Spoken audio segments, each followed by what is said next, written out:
तो कल हम लोग कोलिगेटिव प्रॉपर्टी में कौन सा elevation in boiling point discuss किए थे। एलिवेशन इन बॉइलिंग पॉइंट, इसमें मेरा फॉर्मूला क्या आया था, del T B equal to K b m, small m ना, मोलालिटी बॉडी एम मोलालिटी। ठीक है, एक ही ध्यान दो, एक बेसिक क्वेश्चन पूछ रहा हूँ। मोलालिटी और मोलारिटी दोनों में से कौन टेम्परेचर पे डिपेंडेंट होगा? क्यों? देखो, मोलालिटी क्या होता है, एम जो डिफाइन करते हैं number of moles of solute, number of moles of solute divided by mass of the solvent, mass of the solvent. Number of moles में भी given mass upon molar mass, उसको कोई टेम्परेचर से लेना देना नहीं। मास ऑफ सॉल्वेंट को भी टेम्परेचर से कोई लेना देना नहीं। इट मीन्स मोलालिटी जो है टेम्परेचर इंडिपेंडेंट है। तो जहाँ पर आपको टेम्परेचर इंडिपेंडेंट की जरूरत हो, टेम्परेचर से कोई रिलेशन, तो वहाँ पर मोलालिटी यूज करेंगे। मोलालिटी में क्या हो गया, number of moles of solute divided by volume of the solvent. Volume जो है टेम्परेचर डिपेंडेंट है, टेम्परेचर बढ़ने से घटेगा बढ़ेगा, इसलिए मोलालिटी जो होता है टेम्परेचर डिपेंडेंट है। तो जहाँ पर टेम्परेचर वेरिएशन नहीं रहेगा वहाँ पर मोलालिटी यूज करेंगे, और जहाँ पर टेम्परेचर से रिलेशन नहीं रखना होगा वहाँ पर मोलालिटी यूज करेंगे। राइट बेटे? टेम्परेचर से रिलेशन ये यानी अब यहाँ पे इसको भी वैरी कर देना तो ये तो मुश्किल हो जाएगा ना। डायरेक्टली प्रोपोर्शनल टू क्या दिया होता, change in temperature boiling point is directly proportional to molality. तो ज़्यादा हम लोग को सुविधा होता है मोलालिटी को लेने में। मोलालिटी इसलिए ज़्यादा प्रेफर किया जाता है कि टेम्परेचर इंडिपेंडेंट है, टेम्परेचर इंडिपेंडेंट है। तो मैक्सिमम जगह मोलालिटी यूज किया जाता है, कहीं कहीं मोलालिटी भी यूज करेंगे तो आसानी से जो यूज हो सकता है मोलालिटी, क्योंकि उसको भी वेरिएबल बना देंगे तो बहुत मुश्किल हो जाएगा। तो इसलिए एलिवेशन इन बॉइलिंग पॉइंट में मोलालिटी यूज किया, करके पूछता है कि विच वन इज प्रेफरेबल, तो मोलालिटी। रीजन वही देते हैं, टेम्परेचर इंडिपेंडेंट है, टेम्परेचर इंडिपेंडेंट है। सो दैट नीट में क्वेश्चन पूछ सकता है कि which one is preferable, molality और मोलालिटी। तो उसमें हम लोग डालेंगे भाई मोलालिटी जो होता है टेम्परेचर इंडिपेंडेंट होता है, that's why we select the molality. ठीक है, अच्छा। तो यहाँ पर फॉर्मूला में अपना del elevation in boiling point में del T B equal to K B upon M. इसमें हम लोग कॉन्सेप्ट में क्या देखे थे कि सॉल्वेंट का टेम्परेचर इंक्रीज करता है। कोई भी लिक्विड बॉयल करने के लिए कंडीशन क्या होता है, उसका वेपर प्रेशर 1 एटमॉस्फेयर के बराबर होगा एट दैट, उस पर्टिकुलर टेम्परेचर पर, दैट इज जो उसका बॉइलिंग पॉइंट कहलाएगा। फिर उसी तरह से हम लोग डिप्रेशन इन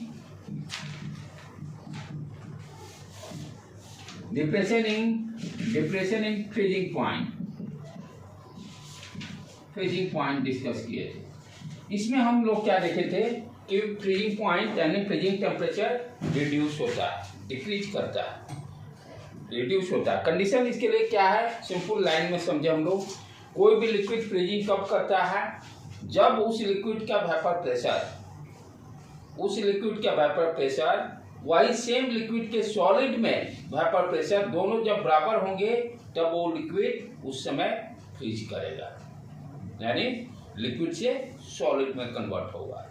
कोई भी लिक्विड सॉलिड से कन्वर्ट कब होगा, जब उसका वेपर प्रेशर लिक्विड का सॉलिड स्टेट में वेपर प्रेशर के बराबर होगा। एट दैट टाइम उसका फेज चेंज करना स्टार्ट करेगा। उसके बाद वो उस समय तो सिर्फ फेज चेंज होता है। एट द फ्रीजिंग पॉइंट क्या होता है, only change the phase, liquid से वो सॉलिड में कन्वर्शन होता है, वो फिक्स टेम्परेचर पे होगा। ध्यान देने की बात है। वो जैसे वाटर का 0 डिग्री सी है तो 0 डिग्री सी पे ही वो लिक्विड से सॉलिड में कन्वर्ट होगा, फिर उसका टेम्परेचर डिक्रीज करता है, उसकी सॉलिडिटी बढ़ते जाएगा। स्टेट चेंज हो गया लिक्विड से सॉलिड, वो किस टेम्परेचर पे? फ्रीजिंग पॉइंट पर। जिस तरह से आपका बॉइलिंग पॉइंट हर लिक्विड का फिक्स रहता है। बॉइलिंग पॉइंट पे क्या हुआ? Only change the phase liquid to gas, liquid to gas, सिर्फ फेज चेंज वहां पर हो रहा है। तो कांस्टेंट टेम्परेचर पर वो फेज चेंज होता है। फिर टेम्परेचर आप बढ़ाते हैं तो वेपर में कन्वर्सन, वो अलग इश्यू हो गया। लेकिन change of state boiling point पर होगा। यू कैन नॉट से कि लिक्विड वेपर में कन्वर्ट हो गया।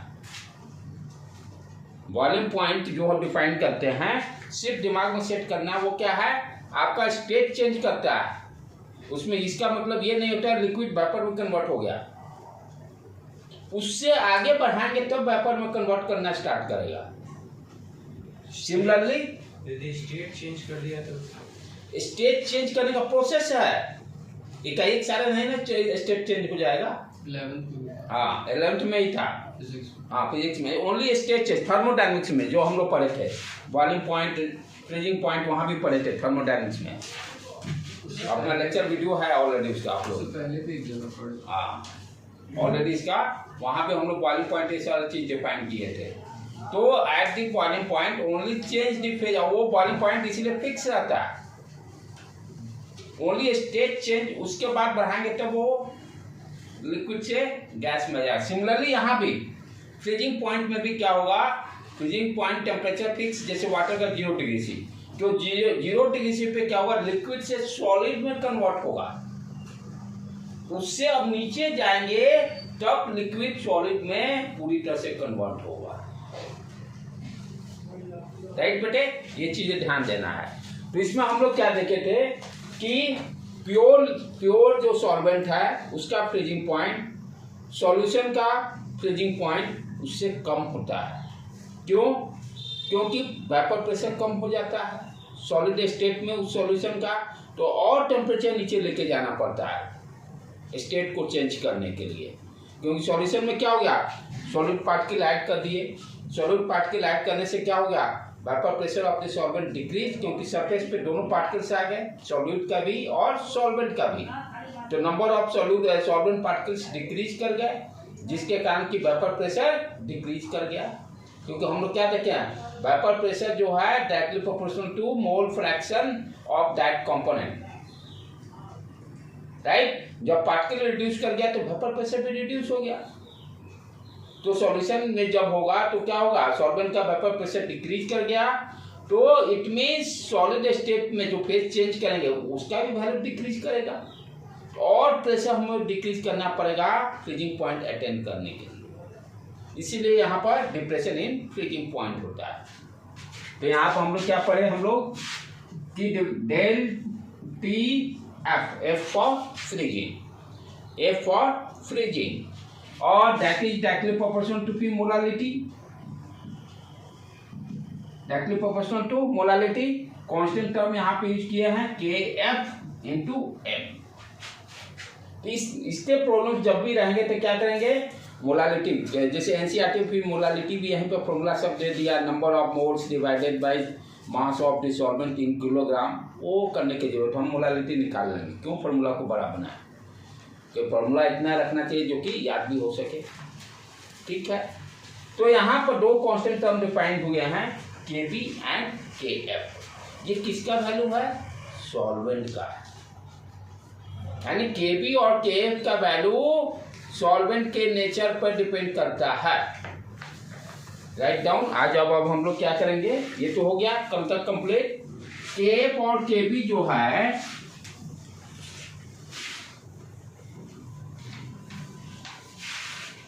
मोस्टली 99.99% Kf और Kb का वैल्यू दिया रहेगा, लेकिन समटाइम्स ऑब्जेक्टिव में ये पूछ सकता है जैसे कि Kf एंड Kb किस पैरामीटर पर डिपेंड करता है।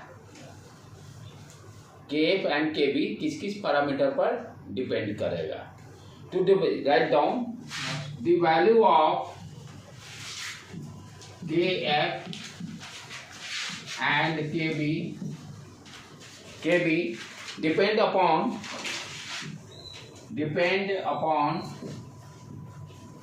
upon the nature of solvent, solvent के नेचर पे डिपेंड करता है, नेचर ऑफ द सॉल्वेंट। ठीक है, KF और KB का वैल्यू सॉल्वेंट का ही डिफाइन करते हैं ना, del TF equal to KB, del TB equal to KB into molality. तो किसका टेम्परेचर एलिवेशन इंक्रीज हुआ है या डिप्रेशन की बात करते हैं, सॉल्वेंट की बात करते हैं। तो ऑब्वियसली KF KB जो होगा सॉल्वेंट के लिए होगा, उसके नेचर पर डिपेंड करेगा। तो KF का फॉर्मूला क्या है, KF equal to R into M into TF square, मैं बताऊंगा ये सारे क्या क्या है, divided by 1000 into delta TF, delta H freezing वाला, डेल्टा H फ्रीजिंग वाला, NCERT में भी ये दिया हुआ है। तो यहाँ पर R क्या हो गया, गैस कांस्टेंट, आइडियल गैस के लॉ पढ़े थे ना, PV इक्वल टू nRT। तो वहाँ पर R क्या है, गैस कांस्टेंट।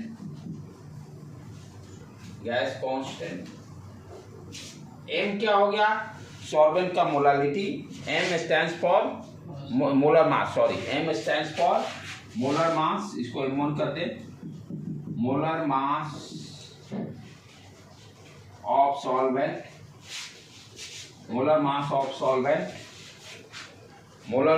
सॉल्वेंट, TF जो हो गया freezing point of the pure solvent, freezing point of pure solvent,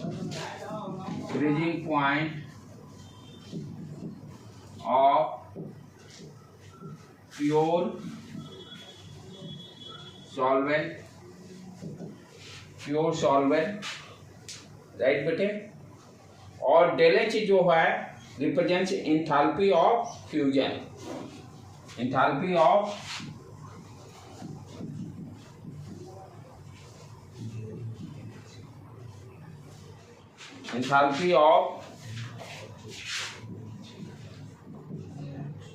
fusion क्या होता है, कुछ याद आ रहा है, फ्यूजन हाँ, चेंजिंग स्टेट से ही है, सही डायरेक्शन में जा रहे हो। कौन सा changing state, fusion word 9th वाला, वो जो साइकिल वाला पढ़ते हैं उसमें है। फ्यूजन थोड़ा देखना तो बेटे गूगल पर डाल के, कौन सा स्टेट चेंज क्या बता रहा है।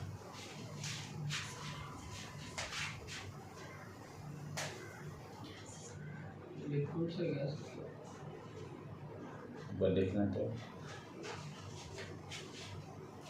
हाँ, क्योंकि फ्रीजिंग क्या है ना, ये लिक्विड टू से सॉलिड वाला हुआ है, एक फ्रीजिंग वाला तो डिस्कशन कर रहा है ना। फ्यूजन डालना ना, simply meaning of fusion, the process of the result of joining different things together.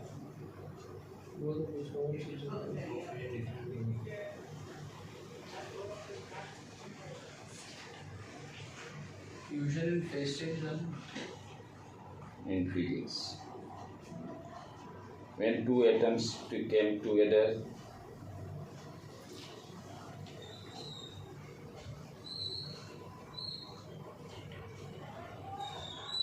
the process by which the substance changes from solid state to liquid state, fusion means solid state to liquid state। तो del H क्या हो गया, enthalpy of fusion, enthalpy of fusion याद नहीं करना है, बस थोड़ा सा दिया हुआ एनसीईआरटी में, इसलिए इसको पढ़ लेने का, जानकारी लेने के लिए। ज़्यादा ऐसे इससे क्वेश्चन से नहीं रहेंगे। अच्छा सर, केएफ तो नेचर ऑफ सॉल्वेंट के साथ साथ मास ऑफ सॉल्वेंट पर डिपेंड करेगा। के कौन सा? केएफ और केबी। के एफ एंड के भी नहीं, ये डाटा एक्सपेरिमेंटली है, ये डाटा जो भी है एक्सपेरिमेंटली है। ये फॉर्मूला, हाँ एक्सपेरिमेंटली बेस है, ये फार्मूला जो है एक्सपेरिमेंटली बेस है। एक्सपेरिमेंट में परफॉर्म किया होगा, देखा होगा, जो जो पैरामीटर पर डिपेंड किया उसके हिसाब से। कोई भी मैथमेटिकल फार्मूला एक्सपेरिमेंटल डाटा पे ही डिजाइन होता है। पहले को ऐसे मैथमेटिक्स डेवलप नहीं होता, पहले एक्सपेरिमेंट में जो रिजल्ट आता है उस रिजल्ट को देखता है लोग, वैरी कर करके उसके हिसाब से डायरेक्टली प्रोपोर्शनल, इनवर्सली प्रोपोर्शनल डालता है। ठीक है, तो आर हो गया गैस कांस्टेंट, m1 हो गया molar mass of solvent, TF हो गया फ्रीजिंग पॉइंट ऑफ सॉल्वेंट, और डेलेचेफ फ्यूजन, ये हो गया enthalpy of fusion of solid state. उसी तरह से मेन इंपॉर्टेंट यही पॉइंट है, depends upon the nature of solvent, जो एग्जाम में पूछ सकता है। बाकी ये है दिया हुआ है, इसलिए हम लोग पढ़ रहे हैं, बाई चांस कभी किस्मत खराब हो, कहीं अटक जाए कुछ, इसलिए नॉलेज रखने का। उसी तरह से KB also define R into m1 इंटू टीबी का square divided by 1000 del H, यहाँ पर वेपर फेज है वाला, वेपर फेज।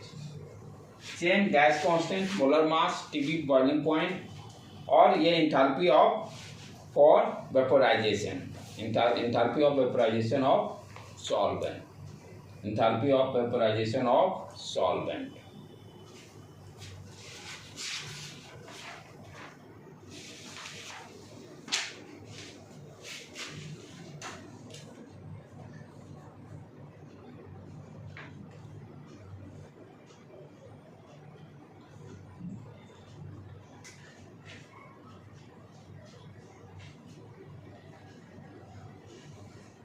ठीक है, और एक एग्जांपल जो कि मैं पहले बता दिया था, प्योर वाटर और सी वाटर।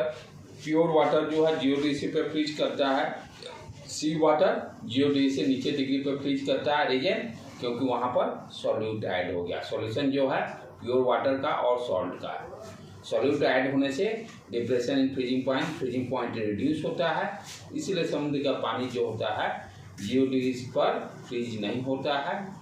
सो दैट उससे फायदा क्या है नेचर को, एक्वाटिक एनिमल्स जिंदा हैं उसके कारण। ठीक है, एक प्रॉब्लम इस पर कर लें प्रैक्टिस के लिए, freezing depression in freezing point पर।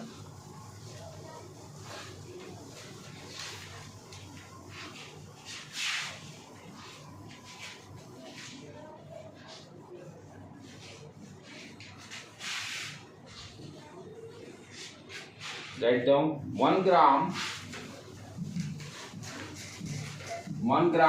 of a non-electrolyte 1 gram of non-electrolyte solute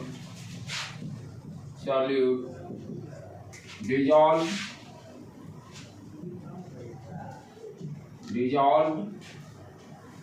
in 50 gram of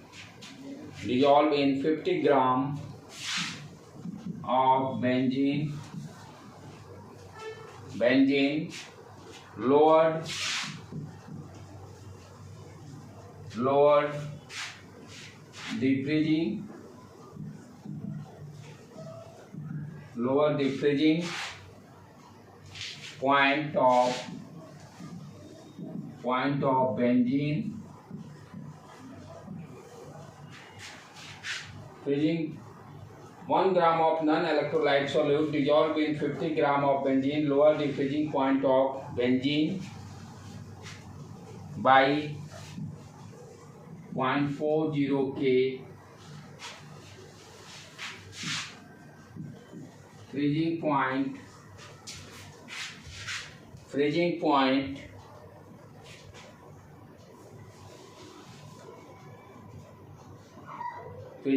of benzene by 0.40 K। ठीक है, freezing point of depression constant freezing of depression constant of benzene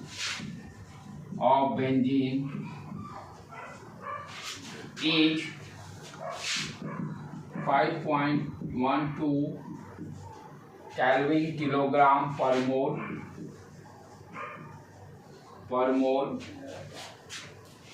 Find the molar mass of the solute का molar mass निकालना है। क्या दिया हुआ है? 1 ग्राम non electrolyte solute 1 ग्राम दिया हुआ है। बेंजीन में इसको डिजोल्व किया गया है। बेंजीन कितना लिया गया है? 50 ग्राम और 1 ग्राम सॉल्यूट ऐड किया गया है। 1 ग्राम सॉल्यूट ऐड किया गया है। ठीक है। और क्या दिया हुआ है? डिप्रेशन इन फ्रीजिंग पॉइंट दे दिया 0.40 के। डिप्रेशन इन फ्रीजिंग पॉइंट दे दिया है 0.40 के and delta F is also given. Delta F is also given 0.40 के और केफ का भी वैल्यू दिया हुआ है 5.12 केल्विन किलोग्राम पर मोल। फर्स्ट क्या करोगे? मोलालिटी निकाल लो डायरेक्ट फॉर्मूला यूज करके। डेल्टा एफ इक्वल टू के एफ इंटू एम। वैल्यू दिया हुआ है, ये वैल्यू पुट करेंगे के एफ, एम निकल जाएगा। एम पहले निकालो, इतना आगे तब आगे बढ़ते हैं।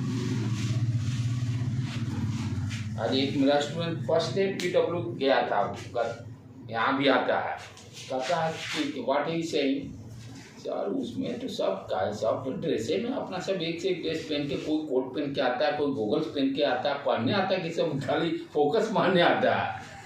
कि मैक्सिमम बच्चा जैसे 8 बजे क्लास है ना, घर से निकलता है सब 6:30, छुट्टी होगा 1 बजे, पहुंचेगा घर 3 बजे। और सब मैक्सिमम स्कूटी से या मोटर बाइक से ही बच्चे आएंगे 90%। तो कहा कि सर कैसे उसमें कौन पढ़ता होगा? तो कितने बच्चे बैठते हैं? 100 बच्चे PW में एक क्लास में।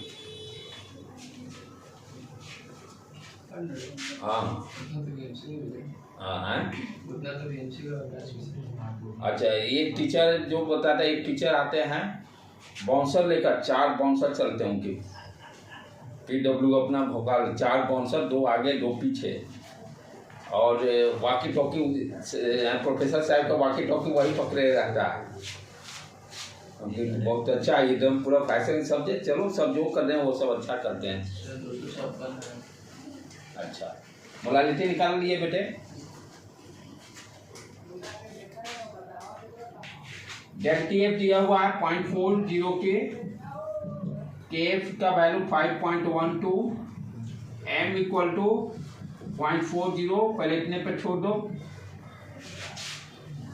और मोलालिटी क्या हो गया? Number of moles divided by weight of solvent in kilogram, वही हो गया ना मोलालिटी।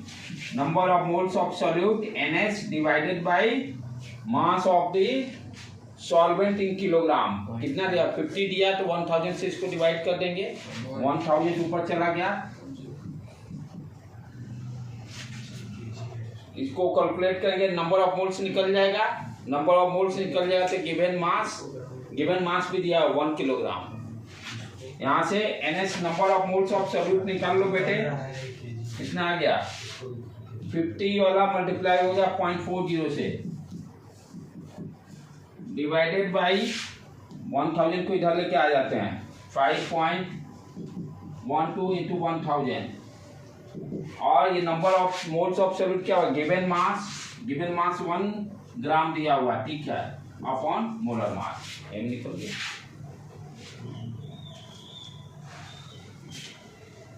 सिर्फ फॉर्मूला पे डालना था डेटा को।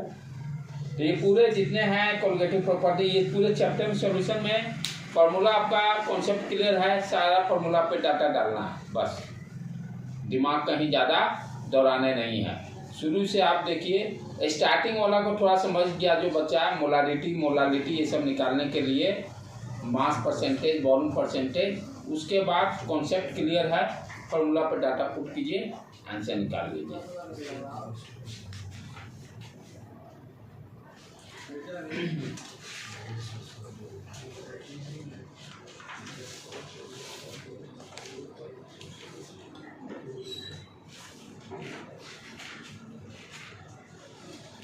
हो गया बेटे, क्लियर है?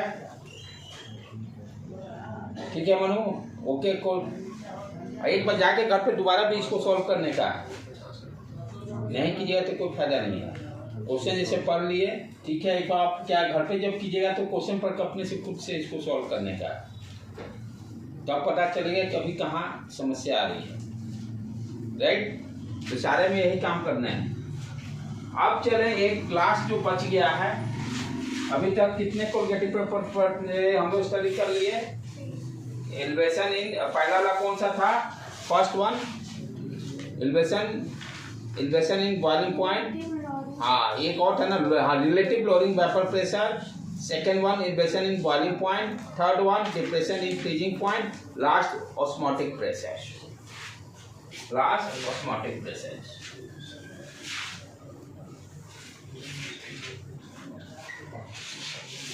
थोड़ा बहुत ये ऑस्मोसिस बायो में हम लोग वर्ड यूज करते हैं, ऑस्मोसिस बायो में प्लांट्स में यूज करते हैं ये वर्ड, वहीं से ये आया हुआ है ऑस्मोटिक प्रेशर का कॉन्सेप्ट। तो लास्ट अपना जो है ऑस्मोटिक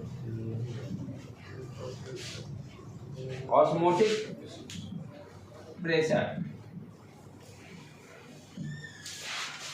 तो फर्स्ट ऑस्मोसिस समझ लें, जो बायो का टर्म है।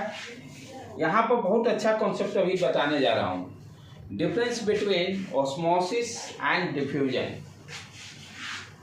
डिफरेंस बिटवीन, दोनों में कॉन्सेप्ट बच्चे 99% गलत करते हैं, 99.95। हाँ, एक बार जो समझ गया तो 1% वाला, 0.1% वाला सही जाएगा, नहीं दोनों को लोग एक ही समझता है। उस चीज को अभी हम लोग देख, पहले तो ऑस्मोसिस देखें क्या होता है। ऑस्मोसिस ये चीज ध्यान दो, प्रैक्टिकली भी देखा जाए कि जो आपका पेड़ प्लांट्स हैं, प्लांट्स को जो आपको वाटर मिल रहा है सॉइल से, वो थ्रू ऑस्मोसिस। ऑस्मोसिस बेसिकली क्या, एक झिल्ली टाइप का है, मेम्ब्रेन जिसको बोलते हैं, चाय की छन्नी। तो उससे क्या होता है कि अब क्या है, वाटर क्या है प्लांट्स के लिए? सॉल्वेंट। अंदर जो सॉइल के अंदर में क्या है, प्योर वाटर प्लस मिनरल्स दोनों मिक्स हैं। प्लांट को चाहिए वाटर, मिनरल्स वाले सॉल्यूट मान लिए मिनरल्स है, और सॉल्वेंट वाटर है। और प्लांट को चाहिए क्या? Solvent water. तो थ्रू ऑस्मोसिस, यानी एक जाली है, एक जाली की परत है जिससे सिर्फ कौन पास करेगा? सॉल्वेंट पास करेगा। यानी किससे, यानी ऑस्मोसिस एक झिल्ली है, उस झिल्ली से क्या पास करेगा? सॉल्वेंट। सॉल्यूट क्यों नहीं करेगा? वो जो छेद जो बनाया गया है वो उतना ही बड़ा छेद बनाया गया है, यानी सॉल्वेंट के पार्टिकल छोटे होंगे कंपेयर टू सॉल्यूट के पार्टिकल के साइज से। जैसे चाय जो हम बनाते हैं, ठीक है, सॉल्वेंट मेरा क्या हो गया? मिल्क और वाटर। और जो चाय पत्ती डालते हैं वो उसको सॉल्यूट अंडरस्टैंड कीजिए। चाय बनने के बाद क्या होगा? सॉल्वेंट छन के नीचे चला जाएगा और चाय पत्ती वो छन्नी में रुक जाएगा। क्यों? सॉल्वेंट का पार्टिकल का साइज छोटा, सॉल्यूट जो है चाय पत्ती उसका साइज बड़ा, चाय छन्नी उसको रोक दिया। तो ये दिस चीज टोटल, यानी ये जो एग्जाम्पल ऑस्मोसिस का ही हो गया, जो कि रियल लाइफ में रोज देख रहे हैं, रियल लाइफ में इसको देख रहे हैं। तो छन्नी से वही चीज पास होगा, यानी उसका जो छेद होगा, छेद तो बहुत छोटा है, उससे लिक्विड ही पास करेगा। यदि पार्टिकल का साइज उस छेद से बड़ा होगा वो पास नहीं करेगा। तो चाहे छन्नी का जो चलने, जो बना हुआ है उसको क्या बोले, ऑस्मोसिस है। That process, this process is called osmosis. यानी वैसे, यानी कहने का मतलब क्या है, इसको और थोड़ा सा अंडरस्टैंड करें। अब जो अपने काम का चीज यहाँ, यही प्रैक्टिकली मैं एग्जांपल ले रहा हूँ जो चाहे रोज देख रहे हैं हम लोग, ठीक है। ये यहाँ पर मान लीजिए आपका प्योर सॉल्वेंट है, प्योर सॉल्वेंट।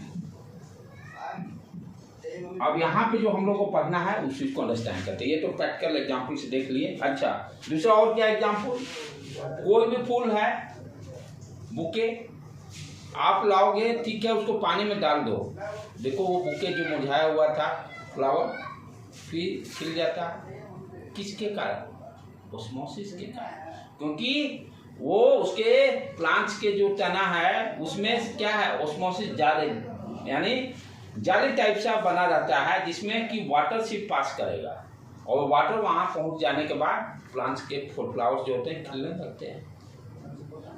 तो ऑस्मोसिस बेसिकली वहीं से वो टर्म आया है, राइट। उसी टर्म को यहाँ पे यूज किया जा रहा है। तो यहाँ पर हम क्या देख रहे हैं, ऑस्मोसिस में सिर्फ किसका फ्लो हो रहा है, सॉल्वेंट का हो रहा है उस जाली से, सॉल्यूट का नहीं हो रहा है। और कहां से कहां होगा, high concentration of solvent to low concentration of solvent. दूसरा इंपॉर्टेंट पॉइंट, फ्लो होने के लिए कोई भी चीज का फ्लो कब होता है, हाई टू लो। यहां कंसंट्रेशन है तो high concentration of the solvent to low concentration of the solvent. Anything flow from high to low, either temperature हो, राइट, या यहाँ कंसंट्रेशन का है, पार्टिकल का मूवमेंट हो, पार्टिकल का भी मूवमेंट हाई कंसंट्रेशन से लो कंसंट्रेशन तक होगा। लेकिन सिर्फ यहाँ पर सॉल्वेंट का ही होगा, सॉल्यूट का मूवमेंट नहीं होगा। यदि सॉल्यूट मान लो एक साइड कम है दूसरा साइड ज्यादा है तो सॉल्यूट का ऑस्मोसिस में मोशन नहीं होगा, क्योंकि वो झिल्ली जो बना हुआ है बीच में वो सॉल्यूट को पार ही नहीं होने देगा, क्योंकि सॉल्यूट का साइज बड़ा है, जैसे चाय पत्ती बड़ा है।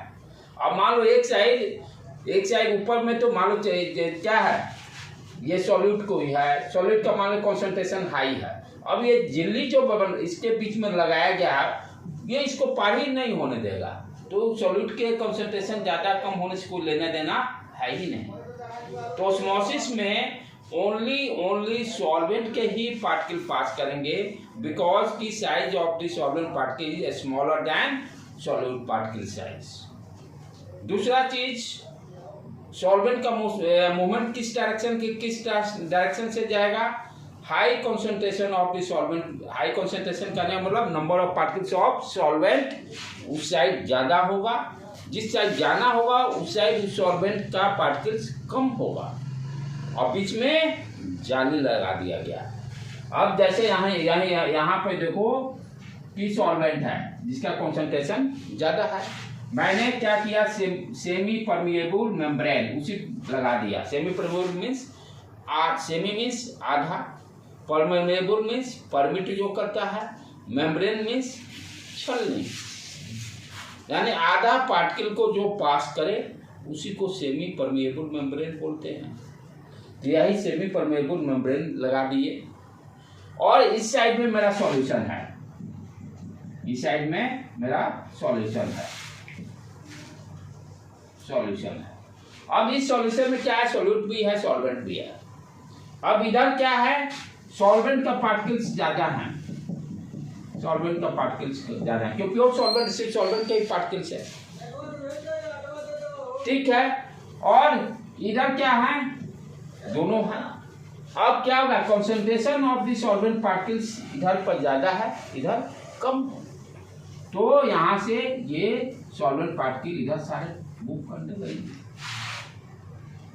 तो इसको हम लोग क्या बोलते हैं, osmosis. This process is called osmosis. तो इसको पहले लिख ले हम लोग।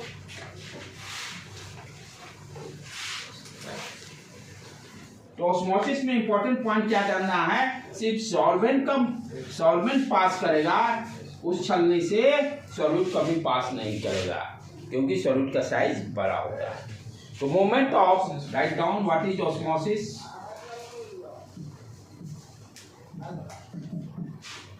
movement of solvent,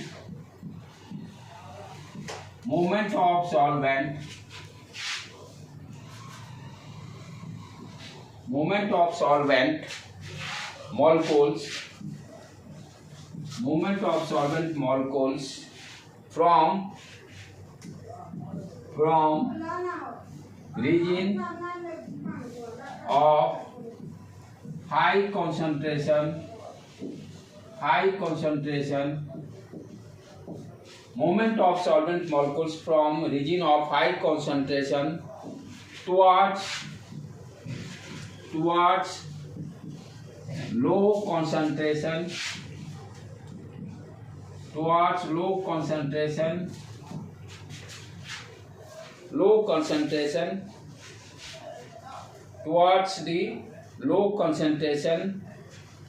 through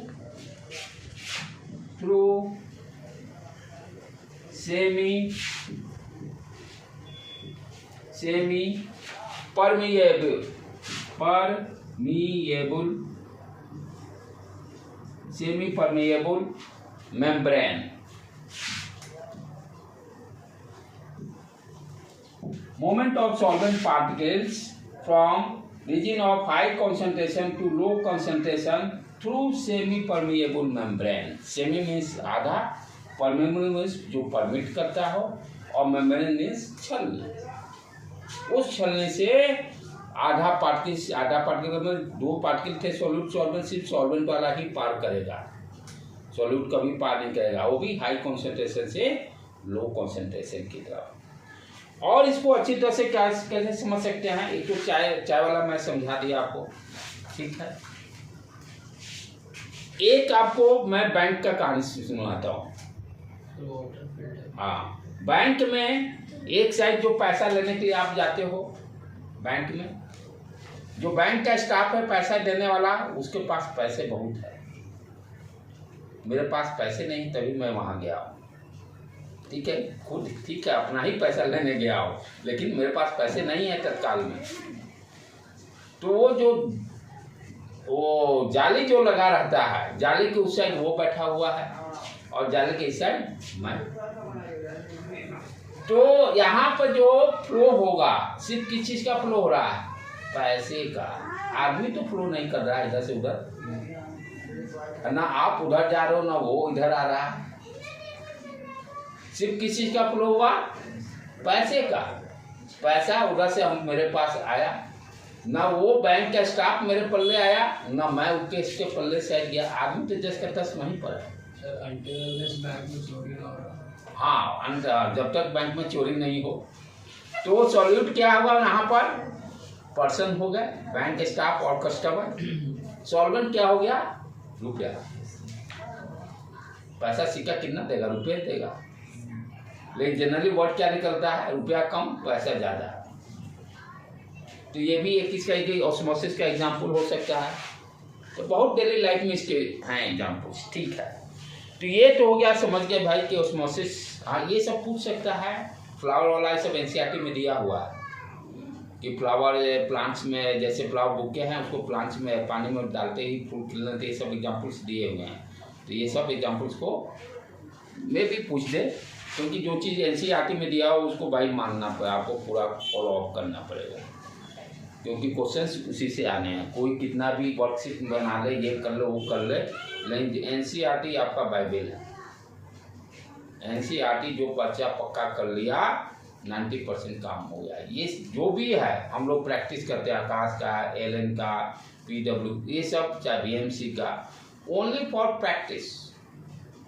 वहाँ से कॉन्सेप्ट हम नहीं सीख सकते हैं. कॉन्सेप्ट सीखने के लिए एनसीईआरटी ही बुक को फॉलो करना पड़ेगा. कोई भी बच्चा हो, कोई भी यदि कहे, मैं कहूँ नहीं बेटा एलन वाला मटेरियल पढ़ लो, कॉन्सेप्ट कभी नहीं. चाहे मैं कहूँ मैं कुछ मटेरियल अपना बनाऊँ वो आपको दे दूँ, बेटा इसको पढ़ लेना, कॉन्सेप्ट क्लियर हो जाएगा. I never say, I always say NCERT पढ़ना मस्ट. विदाउट एनसीईआरटी रीडिंग किए नहीं हो सकता. ठीक है बेटे, ये तो ऑस्मोसिस समझ गया. अब डिफ्यूजन भी समझ लें. डिफ्यूजन क्या होता है. डिफ्यूजन में हम क्या जानते हैं, ये अभी इलेक्ट्रिसिटी में इसको पढ़ेंगे इलेक्ट्रोस्टैटिक के बाद। डिफ्यूजन टर्म वहाँ भी यूज होगा, करंट फ्लो में डिफ्यूजन वर्ड भी यूज होगा। तो डिफ्यूजन क्या है? डिफ्यूजन पहली बात तो कोई जाली नहीं रहेगा, छलनी नहीं रहता है, कोई छलनी इसमें रहेगा नहीं। हाँ, इसमें भी हम क्या करते हैं कि पार्टिकल का मूवमेंट हाई कंसंट्रेशन से लो कंसंट्रेशन तक हो रहा है। डिफ्यूजन में कोई छलनी नहीं। इसमें भी कॉन्सेप्ट क्या है, क्यों बच्चे कंफ्यूज कर जाते हैं? जो सेकेंड पॉइंट था ऑस्मोसिस का कि movement of the solvent particle from high concentration to low concentration, ये वर्ड यहाँ भी आ रहा है। यहाँ पे क्या है कि बोथ पार्टिकल्स आइदर सॉल्वेंट या सोल्यूट, कोई रिस्ट्रिक्शन यहाँ नहीं है, क्योंकि छलनी नहीं है ना कि सोल्यूट को रोकेगा। छलनी तो है ही नहीं, छलनी तो है ही नहीं। तो मान लीजिए कि आपका ये लिक्विड है, एक साइड में ये डॉटेड लाइन में दे दिया, छलनी यहाँ पर नहीं है, ठीक है। इधर जो सॉल्यूशन है, इधर जो है आपका क्या होगा, प्योर सॉल्वेंट ले लेते हैं जिसका कि हाई कंसंट्रेशन है, और इधर सॉल्यूशन है, और इधर पर क्या हो गया, सॉल्यूट के पार्टिकल्स ज्यादा रहेंगे, सॉल्वेंट के पार्टिकल्स कम रहेंगे। तो यहाँ पर सॉल्वेंट का भी मूवमेंट हो सकता है हाई कंसंट्रेशन से लो कंसंट्रेशन, और सॉल्यूट का भी मूवमेंट हो सकता है हाई से लो, क्योंकि यहाँ कोई जाली तो है नहीं कि सॉल्यूट को रुकेगा। ओनली वन वर्ड की पार्टिकल्स का मूवमेंट हाई कंसंट्रेशन से लो कंसंट्रेशन होगा, that is called diffusion, that is called diffusion. तो यहाँ पर आपका दोनों का मूवमेंट हो रहा है, सॉल्वेंट एंड सॉल्यूट, दोनों में से कोई भी मूवमेंट हो सकता है। सॉल्वेंट और सॉल्यूट में से किसी का भी मूवमेंट हो सकता है, जिसका कंसंट्रेशन ज़्यादा लो कंसंट्रेशन तरफ जाएगा। यदि इस साइड में सॉल्वेंट का ज़्यादा है तो इधर जाएगा, इधर सॉल्यूट का ज़्यादा है तो इधर जाएगा। जबकि आपका ऑस्मोसिस में सिर्फ सॉल्वेंट का डिफ्यूजन हो रहा है, सॉल्वेंट का मूवमेंट होता था, राइट बेटे। तो डिफ्यूजन में write down diffusion,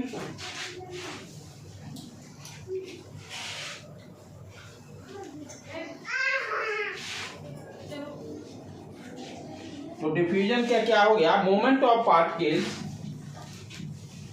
movement of particles, movement of particles from a region of high concentration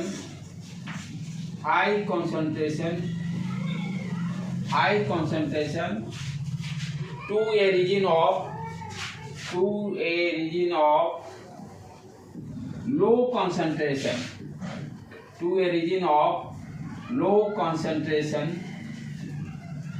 that process is called diffusion, that process is called diffusion। तो ये डिफरेंस आ भी सकता है, चाहे ऑब्जेक्टिव में भी दे सकता है कि डिफ्यूजन और ऑस्मोसिस, और बीट में डाल देगा आत्मा कि ऑस्मोसिस में आपका सॉल्वेंट सॉल्यूट दोनों मूवमेंट करता है, ओनली सॉल्वेंट कर सकता है या डिफ्यूजन, तो भी दे स्टेटमेंट कौन सा करेक्ट है, स्टेटमेंट कौन सा सही है। तो ये तो हम समझ गए भाई ऑस्मोसिस क्या होता है और डिफ्यूजन। क्योंकि डिफ्यूजन इसलिए पढ़े कि डिफ्यूजन में भी हाई कंसंट्रेशन से लो कंसंट्रेशन तक मूवमेंट हो रहा है पार्टिकल्स का, लेकिन यहाँ पर कोई छलनी नहीं है, ना कोई रिस्ट्रिक्शन है, दोनों पार्टिकल्स, यदि सॉल्यूट का हाई कंसंट्रेशन है तो वो टॉप जाएगा, सॉल्वेंट का हाई है तो वो दोनों जाएगा, बट लेकिन ऑस्मोसिस में सिर्फ सॉल्वेंट का मूवमेंट है। अब आ जाए अपना ऑस्मोटिक प्रेशर, ये सब राम कहानी किसके लिए पढ़ रहे हैं, ऑस्मोटिक प्रेशर के लिए। और ऑस्मोटिक प्रेशर है क्या उसको अंडरस्टैंड करें।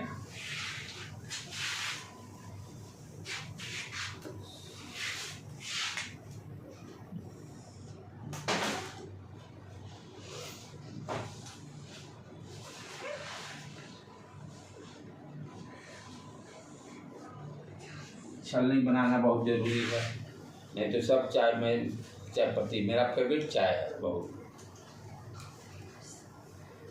ये आदत इसलिए है कि हम लोग पढ़ाते पढ़ाते 1 घंटे बाद चॉक आउट हो जाता है, तो एक या तो पानी सुसुम पीजिए या चाय पीजिए, दो में से एक ऑप्शन रखिए, सो दैट कि आगे आपकी आवाज़ कंटिन्यू रह सके। इसलिए मोस्टली जो कंटिन्यूटी में पढ़ाते हैं वो या तो सुसुम पानी रखेंगे गले के लिए, नहीं तो 1-1.5 घंटा आप बोल के देखिए आवाज़ आपको बंद होने लगेगा धीरे धीरे। तो इसीलिए सिंपल वाटर या चाय लोग प्रेफर करते हैं।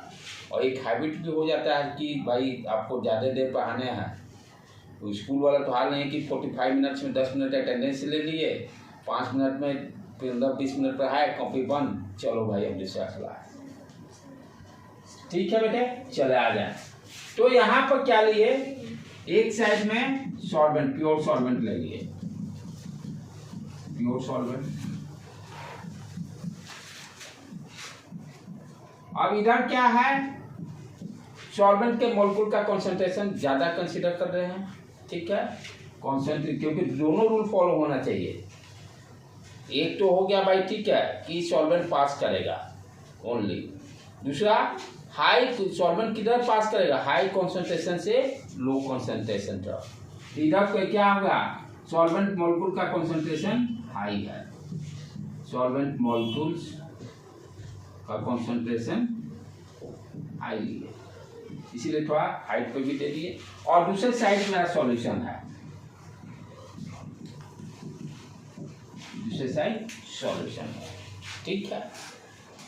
अब क्या होगा, ये सॉल्वेंट इधर फ्लो करना चालू करेंगे particles because of osmosis process. जैसे जैसे पार्टिकल्स फ्लो करेंगे, सॉल्वेंट फ्लो करेंगे, तो ये सॉल्यूशन का लेवल बढ़ता चला जाएगा, सॉल्यूशन का लेवल इंक्रीज करता चला जाएगा और इसका लेवल डिक्रीज होना चालू हो जाएगा। यानी मान लीजिए कि इस तरह से डिक्रीज होकर बाद में और सॉल्यूशन का लेवल इंक्रीज कर गया, राइट। अब किसी इंस्टेंट कोई कहा भाई मैंने ऑस्मोसिस प्रोसेस रोकी है, एकाएक anyone can say osmosis process को रोकिए, तब कैसे रोकेंगे, यानी छलनी से सॉल्वेंट नहीं जाने देना है। व्हाट यू कैन डू, छलनियाँ हटा दें तो ऑस्मोसिस का कॉन्सेप्ट खत्म हो जाएगा, तो सब मिल ही जाएगा, एक साथ एक लेवल में आ जाएगा, एक लेवल में आ जाएगा। तो व्हाट यू कैन डू, इसको स्टॉप करने के लिए हम क्या करेंगे, सॉल्यूशन साइड प्रेशर लगाएंगे, एक्सटर्नल प्रेशर। इस प्रेशर को हम लोग बोलते हैं ऑस्मोटिक प्रेशर। इस प्रेशर का नाम क्या है, ऑस्मोटिक प्रेशर। इस प्रेशर को लगाने से क्या होगा, ये पार्टिकल सब पे फोर्स लगना चालू, तो ये उतना ही, ये जो पार्टिकल्स हैं, ये जो सॉल्वेंट के पार्टिकल्स इधर पहुंचे हुए हैं, ये सारा इधर से ये भी फोर्स लगाना चालू, इधर से ये भी मूव करना चालू, क्योंकि एक्स्ट्रा फोर्स लगा, प्रेशर लगाने का मतलब क्या हो गया, प्रेशर इक्वल टू फोर्स पर यूनिट एरिया। आप प्रेशर बढ़ाओगे तो फोर्स इंक्रीज करेगा यूनिट एरिया पर, यानी हर पार्टिकल पर, सॉल्वेंट के पार्टिकल पर प्रेशर इंक्रीज करेगा। सॉल्यूट भी है, उस पर भी इंक्रीज करेगा, सॉल्यूट तो पार ही नहीं करेगा। उधर से जो कोई पार्टिकल से आ रहे थे उसी सेम साइज का इधर से भी जाना चालू हो जाए, दोनों आपस में क्या हो जाएगा, ब्लॉक, दोनों आपस में ब्लॉक हो जाएंगे। तो यदि ऑस्मोसिस प्रोसेस को रोकना है तो हमें क्या करना पड़ेगा, इधर सॉल्यूशन साइड में हमें ऑस्मोटिक प्रेशर लगाना पड़ेगा, एक्सटर्नल प्रेशर, उसी प्रेशर को ऑस्मोटिक प्रेशर बोलते हैं, सो दैट कि मेरा ऑस्मोसिस प्रोसेस रुक जाए, ऑस्मोसिस प्रोसेस रुक जाए। प्रोसेस रोकने के लिए तो ये भी कर सकते हैं कि सेमी परमेबल मेम्ब्रेन को ब्लॉक कर दें किसी तरीके से। कैसे ब्लॉक करोगे, वो टेक्नोलॉजी में आना चाहिए। हाँ, लेकिन अभी ये तो आसानी से हो गया ना, ये तो आसानी से हो गया। डैम पे सब में भी जैसे वाटर फ्लो को रोकना रहता है, तो वो क्या वहाँ भी प्रेशर का ही कॉन्सेप्ट। अभी के टाइम में यू कांट बिलीव इट कि मैकेनिकल डिपार्टमेंट में मैकेनिकल जो इंजीनियरिंग है उसमें हाइड्रोलिक का कॉन्सेप्ट बहुत तेजी से इंक्रीज कर रहा है R&D। आप जितने देखिए JCB से लेके जितने क्रेन से लेके सब हाइड्रोलिक पर है। यानी फ्यूचर मेरा जो मैकेनिकल ब्रांच का जो है वो देखिए तो हाइड्रोलिक पे ही पूरी सब्जेक्ट ही पढ़ना है उन लोगों को। और सारा कंपनी देखिए सारा चीज हाइड्रोलिक कॉन्सेप्ट पे ही है। यहाँ पे हाइड्रोलिक किसमें? यहाँ पे नहीं, वो बात कर रहा हूँ मैं, यानी प्रेशर का कितना यूज है। प्रेशर लगाने का हाइड्रोलिक में क्या कर रहा है? प्रेशर क्रिएट कर रहा है। क्रेन से सब में वो क्या करता है? Hydraulic pump creative pressure, right. तो इसलिए कमिंग टाइम में प्रेशर का जो है प्रेशर बहुत यूजफुल है। और मैकेनिकल के लिए तो यानी और जिस बच्चे को यानी हाइड्रोलिक का बारे में कॉन्सेप्ट पक्का है वो बहुत आगे बढ़ता है इंडस्ट्री में। और मैकेनिकल ब्रांच जो होता है आपको अभी से बता दूं एवरग्रीन ब्रांच, उसका मौसम कभी भी खराब नहीं होता है। मैकेनिकल ब्रांच का कैसा भी आंधी तूफान आए उसको कोई असर नहीं पड़ने वाला है। आंधी तूफान का मतलब इकोनॉमिक डाउन होना या इंक्रीज करना। मैकेनिकल ऑलवेज कांस्टेंट मोशन में चलता है। आपका IT सेक्टर अप डाउन चलता है, मार्केट के भाई प्रोडक्ट नहीं आ रहे हैं, क्या कुछ क्राइसिस हो गई, लेकिन मैकेनिकल को उससे कोई लेना नहीं। इंडस्ट्री में हमेशा उसकी ज़रूरत है, उसको कभी ये नहीं कि मैं डिमांड ज़्यादा बढ़ जाना ज़्यादा कम हो जाना, ऐसा कोई चक्कर नहीं। इसीलिए मैकेनिकल ब्रांच जो बच्चे सेलेक्ट करते हैं चाहे जो कोई गार्जियन प्रेफर करते हैं, इट मीन्स जॉब हमेशा परमानेंट टाइप से सिक्योर। पैकेज देखो आज उसमें भी सब सॉफ्टवेयर बेस्ड वर्क हो गया ना। अब कहाँ मशीन को उठा के पटकना है। ये जितने आपके टाटा मोटर से लेके Hyundai सब बन रहे हैं वो सारे में टेक्नोलॉजी का कॉन्सेप्ट है। इतने फीचर्स जो ऐडर हैं तो अब तो वो नहीं ना कि हथौड़ा पिटना है, इधर से उठा के उधर रखना है, वो तो है ही नहीं। उसमें भी IT का प्रोग्रामिंग करना है। तो एक इंजीनियर के लिए C लैंग्वेज पढ़ना दैट इज इम्पोर्टेंट मस्ट। जिस बच्चे को C लैंग्वेज समझ में आ गया कोई भी ब्रांच हो सारे में वो आगे बढ़ जाएगा। अब तो इन लोग को भी बायो में भी है, मेडिकल लाइन में भी आप देखिए कि आप टेक्नोलॉजी का अपडेशन आ गया। जितने इंस्ट्रूमेंट्स आ रहे हैं मेडिकल के, तो वहाँ पर दोनों डॉक्टर्स और इंजीनियर्स दोनों का कोलैबोरेशन के कारण ही हो रहा है। बहुत जगह ये डॉक्टर्स लोग चॉकआउट हो रहे हैं डायग्नोसिस करने में। ये डायग्नोसिस मशीन सारे कौन क्रिएट कर रहा है? इंजीनियर ही तो क्रिएट कर रहा है। उनसे डाटा का हेल्प लेता है डॉक्टर लोग से और इंजीनियर्स उसको डिजाइन करते हैं। तो फ्यूचर टाइम जो है इंजीनियर और डॉक्टर्स दोनों मिलजुल कर R&D काम कर रहे हैं। ठीक है बेटे, ये तो हो गया कि समझ में आया ऑस्मोटिक प्रेशर करने से क्या हो गया, ऑस्मोसिस अपना रुक जाएगा। चलो ये सारे आप पढ़ लिया। कुछ फार्मूला भी देख लें इसका। ऑस्मोटिक प्रेशर का फार्मूला क्या है? तो ऑस्मोटिक प्रेशर जो है directly proportional to concentration of solution. Osmotic pressure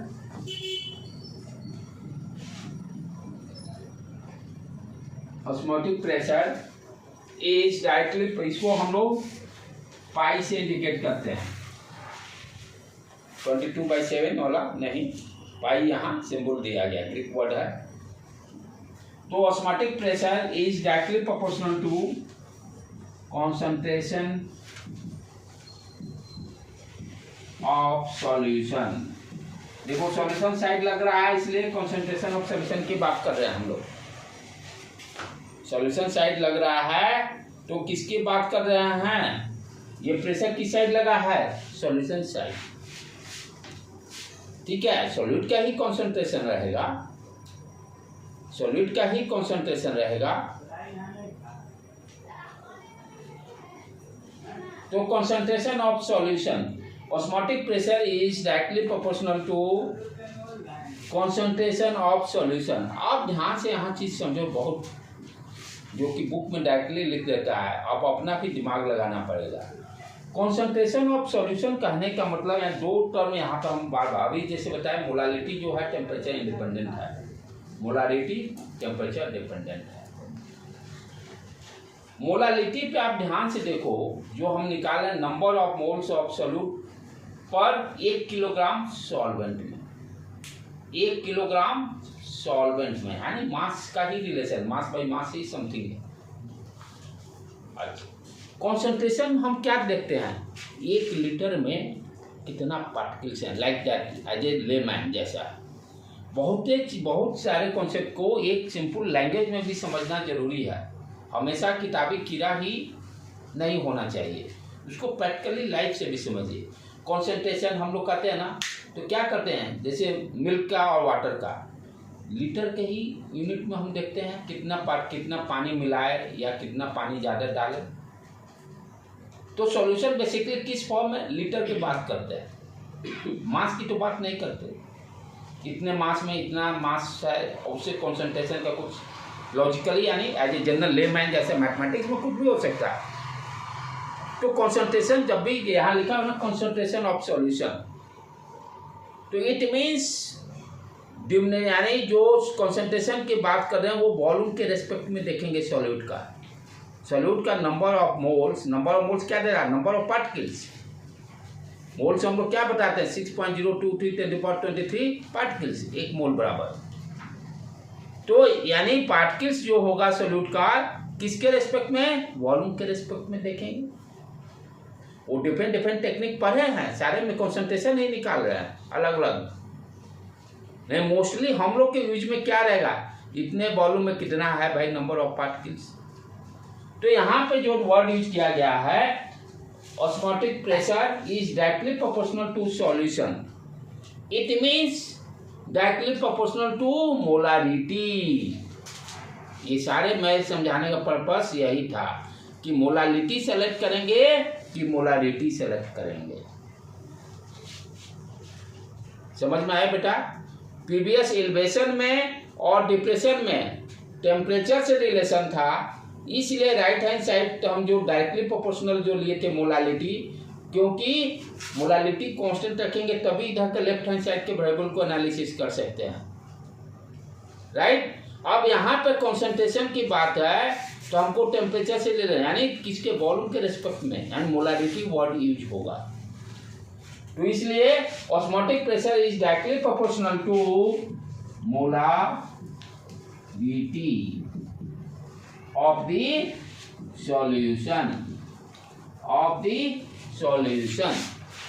ये समझ में आया कि क्यों, कब मोलालिटी, यहाँ मोलालिटी क्यों नहीं लिए, राइट। अब चलें प्रोपोर्शनलिटी को हटा देते हैं, कांस्टेंट टर्म डाल देते हैं। तो पाई इक्वल टू, कांस्टेंट को हटाएंगे तो सी कांस्टेंट है, राइट। सी कंसंट्रेशन नहीं, एक मिनट रुक जाओ, एक मिनट देख लेता हूँ। हाँ, right, C concentration R dash constant T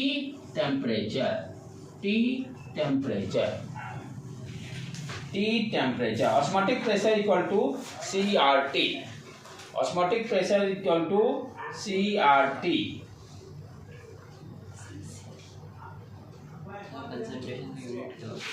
concentration का यूनिट जैसे 5-6 टेक्निक नहीं पढ़े हम लोग, mass by mass, mass by volume, volume by volume, molarity, वो सारे क्या हैं, different techniques to find the concentration, different technique. तो यहाँ सी को हम लोग कॉन्सेंट्रेशन या मोलारिटी ही निकालेंगे।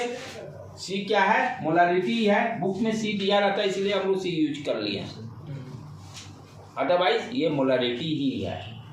सी अदरवाइज क्या है, मोलारिटी ही है, कैपिटल M ही है, राइट। तो इसको हम क्या लिख सकते हैं, number of moles of solute divided by volume of the solution in litre, यही पढ़े है ना मोलारिटी में, in litre into R into T, ठीक है बेटे। पाई इक्वल टू सी क्या, मोलारिटी है, number of moles of solute divided by volume of the solution in litre. 1 litre में कितने number of moles of solute हैं, 1 लीटर में कितने number of moles of solute हैं, into R gas constant, T temperature. इसको और simplify करेंगे तो क्या आ जाएगा, नीचे भी हो गया। याद रखना है यही है, ये खाली एक्सपेंशन हम लोग जानबूझ के कर रहे हैं कि प्रॉब्लम आएगा तो कैसे करेंगे। यही पाई को तो CRT याद रखना है। C तो आप ध्यान रखना मोलारिटी है, कॉन्सेंट्रेशन है, C फॉर कॉन्सेंट्रेशन। इसको और क्या लिख सकते हैं, ये V हो गया डिनोमिनेटर, तो pi V equal to number of moles of solute into R into T।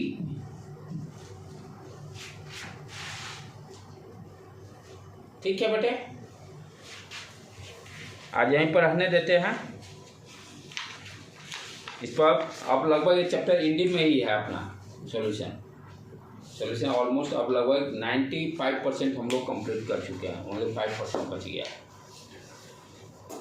Only 5% बच गया। इस चैप्टर को शुरू से लेकर लास्ट तक अब फटाफट सारा कंप्लीट करो तुम लोग, तब असाइनमेंट से करेंगे हम। ऑलमोस्ट ये कंप्लीट स्टेज पर है। हार्डली अब एक लेक्चर या मैक्सिमम 2 से ज़्यादा नहीं जाएंगे। ठीक है बेटे, यहीं पर रहने दें। टेम्परेचर केल्विन हो गया, क्या बेटे, टेम्परेचर केल्विन, ऑलवेज केल्विन।